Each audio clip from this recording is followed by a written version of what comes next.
welcome to DIY Reefers. I'm back, and today what I have is the aluminum stand that I'm going to use for the 75-gallon aquarium. So I'm going to ahead and get it open. I'm going to start putting it together, and I'm going to go ahead and shoot it all so you can see. And I got this stand from a company called AluFab out of Cincinnati, Ohio, and came highly recommended. So I'm going to go ahead and get it together. It is made out of extruded 80/20 aluminum, and we're going to see what it looks like. All right, I got that outer packaging off, and this is what we got inside right here. It's a bunch of pieces. Got a bunch of little connecting pieces. That's just gonna slide in, and yeah, that's what I'm gonna lock down in right there. Let's see, get this off of here. First of all, this box was 75 pounds. This box was heavy, and the packaging definitely was on there pretty good. They had it wrapped up real nice, real nice. And I thought I'd just jump in right here and just kind of give an explanation of what I'm doing. All I'm doing is just organizing all the parts together, getting everything situated so it makes it easier for me to follow the directions and get everything put together right. And we also got a little pamphlet from them with some more instructions. Comes kit specific. It's got the picture of the kit.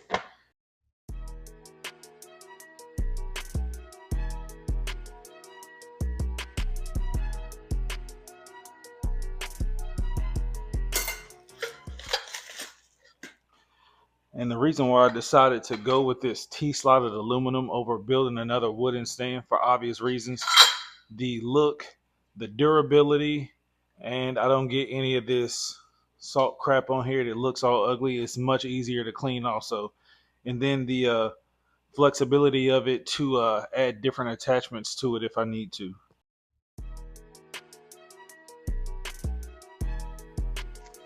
And now I'm just going in, starting my assembly.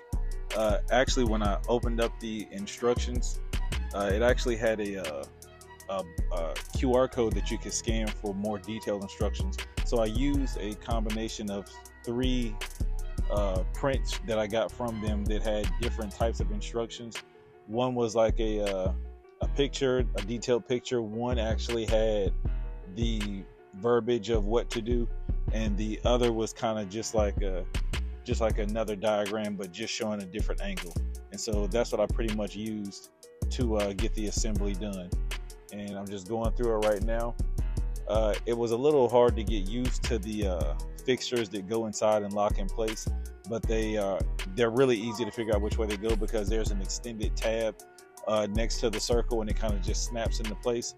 And once you kind of get your own method of how you want to slide them in, it actually goes by pretty fast.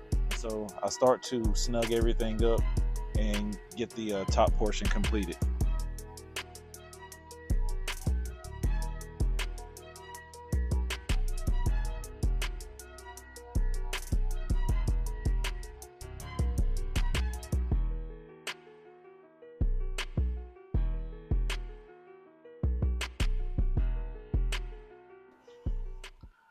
All right, I got the top all situated and together. Again, it's snug, but it's not tight. And I'm gonna do the legs and the bottom before I and put it all together before I go back with the level and then tighten everything up how I want it to be.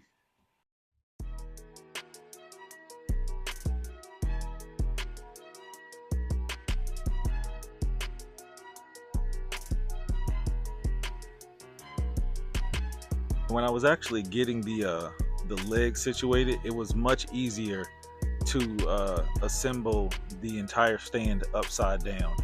It made it a lot easier. Once I got the top situated, I pretty much started to do the whole assembly upside down. The only part that was kind of tricky was when I actually come to the part where I'm gonna put the bottom base on and the cross braces for the bottom brace.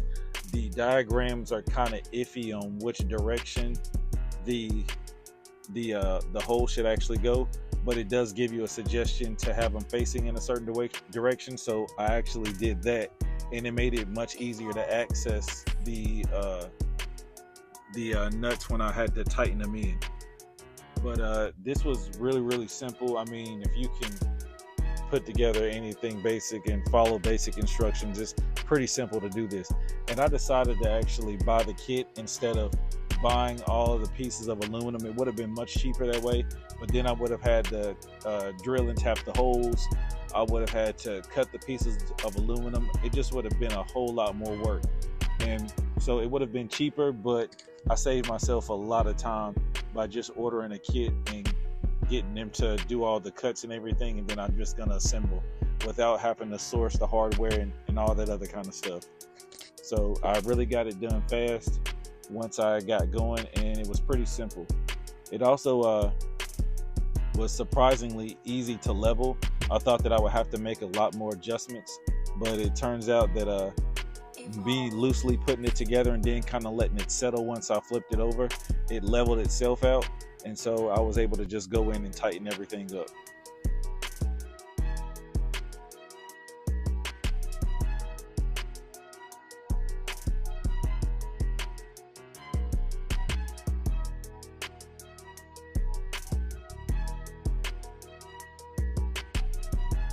I actually had to enlist the assistance of some of my clamps to hold the bottom portion in place so I could put the fasteners in and snug them up before I started to do anything else. And so that's what I was actually doing. And then I went back and kind of just make sure everything was square and turned the right way. And my microphone actually went out during this part of the video, and so there's actually no audio even when I wanted to explain what I was doing. But I ended up getting the feet base on and getting those locked in, and using my mallet to kind of hammer in the feet and the outside rails. The stand came out really nice. It's really sturdy. It's gonna be able to support this 75-gallon aquarium no problem. Even with this design and the material, getting bigger, larger tanks, like even the 300-gallon size, like anything much bigger, because of how strong the aluminum is, it makes it really ideal and a good choice for any type of stand. And I would actually recommend it over the wooden stand. The only difference is, of course, is the price that you're going to pay, but it is a lot more durable and it looks a whole lot better. And like I said, everything came out really level, and I'm just wrapping up everything, tightening it all up. I'll actually include the link to the website where you can order this stand. They also have a lot of different preset sizes, or you can request your own custom size. So I hope you enjoyed the video. Don't forget to like and subscribe, and thank you for watching.